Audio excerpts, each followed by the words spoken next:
Hey, it's Jacob Sinek here, and today I want to take you through why 90% of e-commerce brands fail to scale their meta ads. And I want to share a couple of tips here to help you prevent from making this mistake. So let's take a look at what we're going to be covering today. There's three different points. The first one is we're going to go through why your ad performance sucks when you try to push more ad spend to one audience. Second, how to identify and unlock new customer personas for your brand. Very important if you want to scale. And then we are going to take real examples of customer personas for different brands and segments. I'm going to share HexCloud. I have four different examples here for HexCloud. So that's what we are going to take a look at. And I think it's going to really help you understand what I have in mind and what I'm seeing with the brands that I consult or that are coming on board to us as clients. So the first step you need to take here is to understand the efficiency curve. So when you're first when you first start running ads, your CPMs and CPAs are at the lowest. That's in the most cases. And it's because Meta delivers your ads to the hottest buyers who are most likely to purchase your products. But as you scale spend, those easy wins dry up and efficiency loss is inevitable unless you find new pools of people to sell to. So you've probably seen this. You launched the ads and you found a couple of winners that had really great potential. They had a great ROAS, very low CPA. And when you try to scale them and you went from, let's say, $100 a day budget to $500 to $1,000, then to $5,000, what you've seen is that the CPA has started rising rapidly and the ad performance just dropped the more you try to scale. And that's because there's only a limited pool that Meta kind of sees as the hottest buyers. And when you try to add more or push more spend on the ad, it needs to go more broad and it goes to people who are less likely to purchase. And that's when the CPA gets higher. And that's kind of the efficiency curve that is standard in any ad platform, primarily Meta. You can see this on TikTok and any other platform as well. Then step two is to define new personas early. So know who potential customer personas for your brand are. Most brands target just one hero customer, and that's big mistake if you want to scale. You should map out at least 3 to 5 different customer personas who would buy your products. And what that allows you to do is you have the same product, but you can have different positioning and you have different angles they can target these different customer personas. So you don't have to bring new products to sell. You can have the same product, just pivot it to different customer personas, but by changing its positioning and by changing its angle. And it's not enough to know their age or gender. What you really need to know about customer persona is some additional things as well. For example, and these are just a couple of them. The more you have, the better. But first is pain points. So we should know what annoys them, what slows them down, what is the problem they're trying to solve. Their desire. So what they dream about achieving, what is the solution that they are looking for to help them solve their pain point. And what are their buying triggers? So what gets them to pull out their wallet and buy the products? And we're going to take a look at how I think about those three for the HexCloud and for different customer personas that I came up here. But the step three is to build ads for different customer personas because one of the biggest killers of ad performance when scaling is showing generic messaging to very different customer types. And the goal is to create specific messaging that feels relevant to each audience segment, not just okay to everyone. So some examples are if you sell, let's say, travel pillow, you try to sell it to businessmen who are traveling for business and they travel every other week. And you're trying to sell that to family who's traveling with kids for vacation once a week, once a year.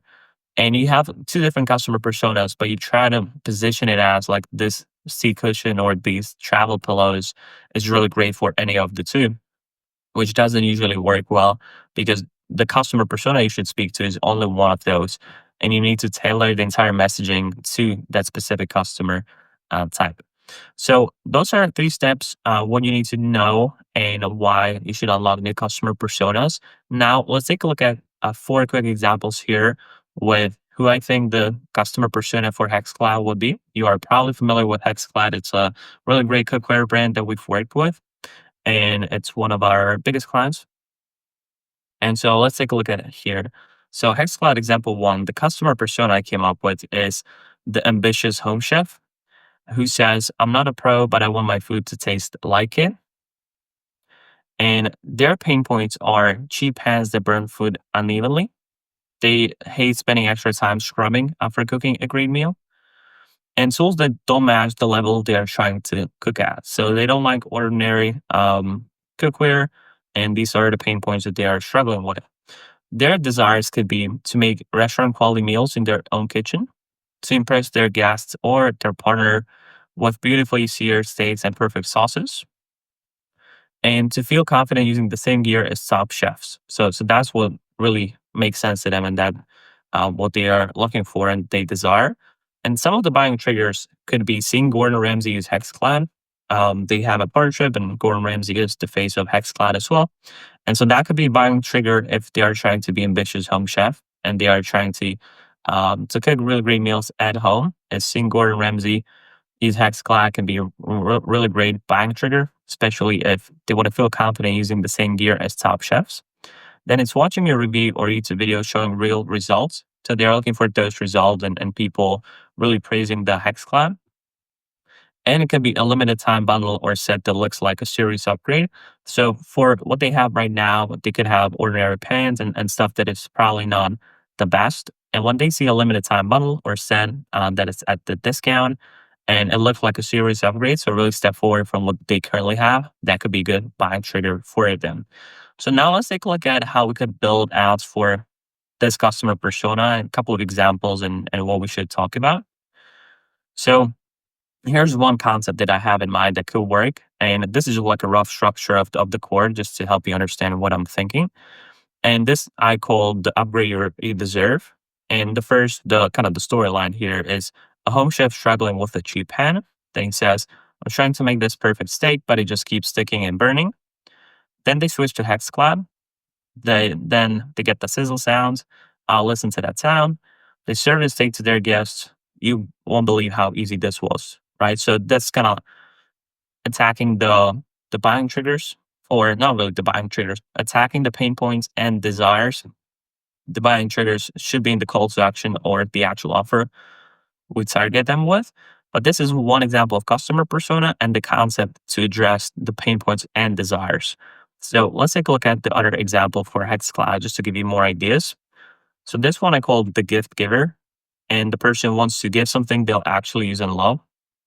Their pain points are boring gifts that feel impersonal or too safe, worrying that a gift will break or be low quality, and not having time to research tons of options. So they don't really have time to research. They want to give something that will actually be great quality, that will last long, and they're worrying that a gift will break. And their desires are to give a gift that feels thoughtful and premium, to be known for giving great, useful presents, and to impress their in laws or coworkers without stress, or the person they want to give it to. Their buying triggers could be elegant packaging and strong reviews, best wedding gift, or perfect for new homeowners claims, and bundle cookware sets with free shipping or bonus gifts. That's buying triggers for the gift giver persona. And a sample concept could be the gift that keeps on giving.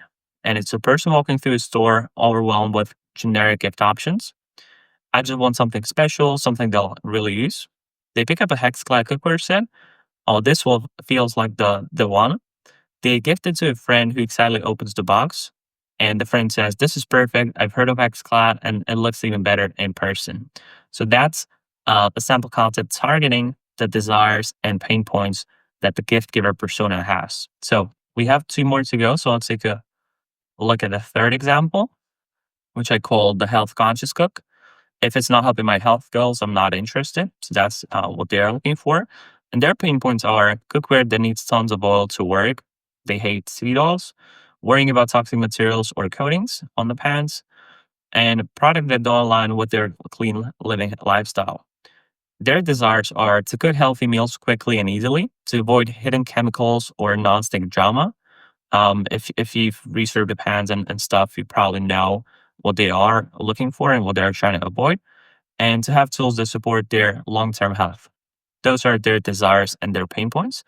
Buying triggers for them could be hearing it's PTFE free or safe to use every day, a clean scientific story about materials and quality, and testimonials from people who care about health and nutrition. So if they are listening to influencers on Twitter or Instagram, they hear that those people are actually recommending Hexclad as a great alternative to PTFE pans or the ones with the chemicals or the coatings or toxic materials, then that's a great buying trigger for this customer persona.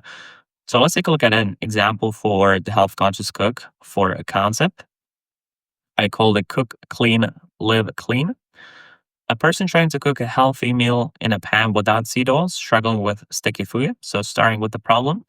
Oh, I don't need all this oil to make my meals. Why does everything stick? They switched to HexCloud using no oil. Finally, a pan that supports my healthy lifestyle. They enjoy the meal looking satisfied. No chemicals, no mess, just clean cooking. So this is not the actual strategy. It's more of a concept just to give you an idea of how the actual video could go. And these are actual kind just to give you an idea of like what they would be liking about it and what they would be sharing. So this is a concept example for the health conscious cook. And now we can compare all three different personas with the concept and see how they are different and how they point out different things and how the problems that they're struggling with are different.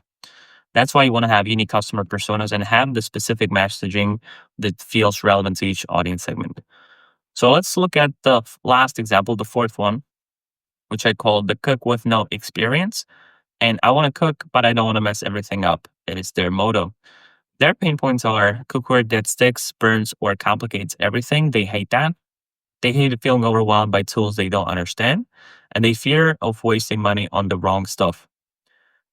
Their desires are to get better at cooking without frustration, to own gear that feels like a smart investment, and to make meals that actually turn out like the recipe photos. That's what they care about. They are the cook with no experience. They've seen something on social media. They want to cook the same meal, and they don't want to feel like researching all the different tools, the gear, like what to do, what not to do. They just want to have something that is very simple, doesn't stick, doesn't burn. It's just very straightforward. So their buying triggers could be a starter set that simplifies everything, seeing how easy it is to clean and use, even for beginners, and a TikTok or Instagram ad showing before and after success are really great buying triggers for the cook with no experience. And let's take a look at the concept example for this customer persona. So I call it cooking should be fun, not stressful. And it starts with a nervous beginner cook looking at a messy kitchen. I'm not sure what I'm doing. This just doesn't seem right. They try HexClad for the first time, cooking acts, sliding off the pan with ease. Okay, this is way easier than I thought, what they say. They probably served their meal to their family. I actually did it and it was so simple. So that's what they care about. They are new to cooking. They want something simple and easy to use. And HexClad Pan is that. So those are four examples of different customer personas for one brand. We could add other brands, but I didn't want to make the video super long. But I hope this helped to understand why you need to unlock new customer personas, why you shouldn't stick just to one and hope that your CPA will stay really solid forever, and why you shouldn't wait for your one customer persona to run out of efficiency before you actually try to search for new ones. But you should start with one and scale it as much as you can, and then immediately start addressing and creating ads for other customer personas as well. So hope this practice helped. Let me know if you have any questions, and if you are interested in working with us and having our team create the ads for you and handle the entire creative production, just click the link in the description and I'll be excited to work with you.